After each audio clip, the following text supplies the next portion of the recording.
Oke, halo semuanya, selamat datang di Cross Culture Talk. Kali ini kita akan membahas topik menarik yaitu perbedaan budaya antara Indonesia dan Jepang dalam perusahaan multinasional. Seperti yang kita tahu, ketika dua budaya berbeda bertemu, pasti ada tantangan. Nah, hari ini ada 7 teman saya yang akan berbagi pengalaman, pandangan, dan solusi. Yuk kita mulai!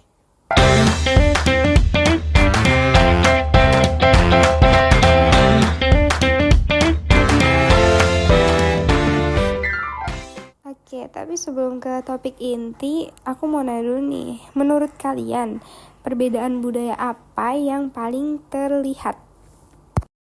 Kalau menurut saya, perbedaan paling jelas itu soal disiplin waktu. Di Jepang, datang lebih awal dari jadwal itu hal biasa.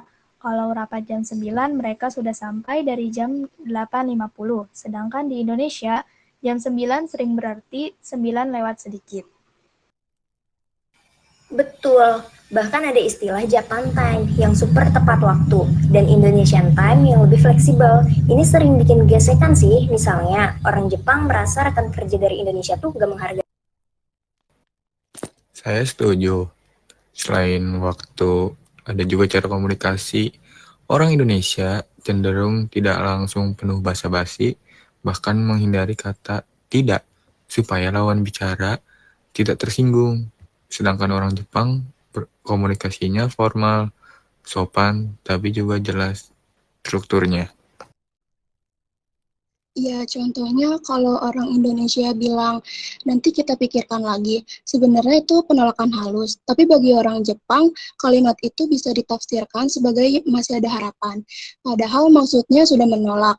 Nah, di sini sering timbul salah paham. Saya ingin menambahkan soal budaya kerja lembur. Di Jepang, kerja lembur dianggap sebagai bentuk loyalitas terhadap perusahaan. Banyak pekerja pulang larut malam. Sementara di Indonesia, orang lebih mengutamakan keseimbangan hidup. Jadi setelah jam kerja selesai, ya pulang. Bener banget, tapi jangan salah, budaya Indonesia punya nilai positif loh. Misalnya, rasa kekeluargaannya ada, gotong royong, dan juga solidaritas yang tinggi. Itu membuat suasana kerja jadi lebih hangat dan harmonis. Sementara di Jepang, kadang suasana kantor terasa kaku. Nah, kalau menurut saya, kedua budaya ini sebenarnya bisa saling melengkapi. Jepang itu unggul di disiplin serta detailnya, sedangkan Indonesia itu unggul di fleksibilitas dan hubungan sosial. Jika keduanya digabung, saya yakin bahwasanya perusahaan bisa dapat tim yang solid sekaligus produktif.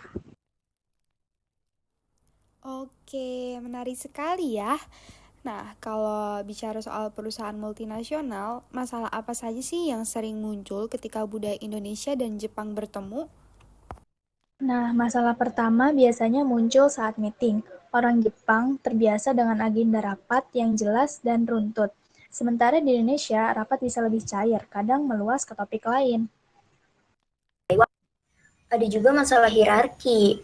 Budaya Jepang menghargai senioritas dan keputusan biasanya datang dari atasannya. Sedangkan di Indonesia, meski menghormati atasannya, tapi kadang lebih fleksibel dan keputusan bisa diambil bersama. Selain itu, etika kerja orang Jepang punya konsep Kaizen, selalu berusaha memperbaiki pekerjaan sekecil pun. Orang Indonesia juga bekerja keras, tetapi pendekatannya berbeda, lebih ke improvisasi dan kreativitas. Oke, lalu gimana solusinya? Apa sih strategi yang bisa dipakai perusahaan multinasional agar dua budaya ini bisa bekerja sama dengan baik? Pertama, perusahaan bisa memberikan pelatihan cross-kultural. Jadi karyawan paham cara kerja rekan dari budaya lain.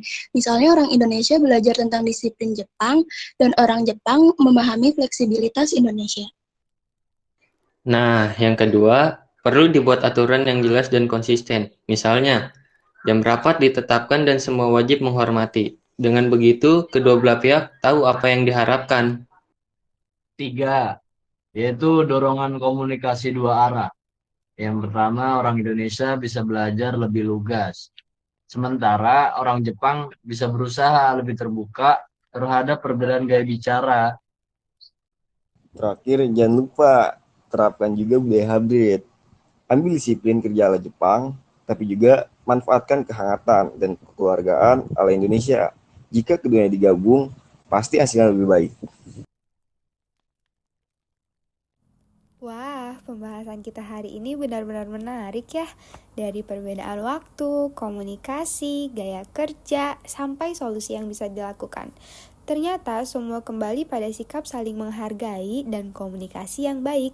Jadi, perbedaan budaya itu bukan penghalang, melainkan peluang untuk saling melengkapi.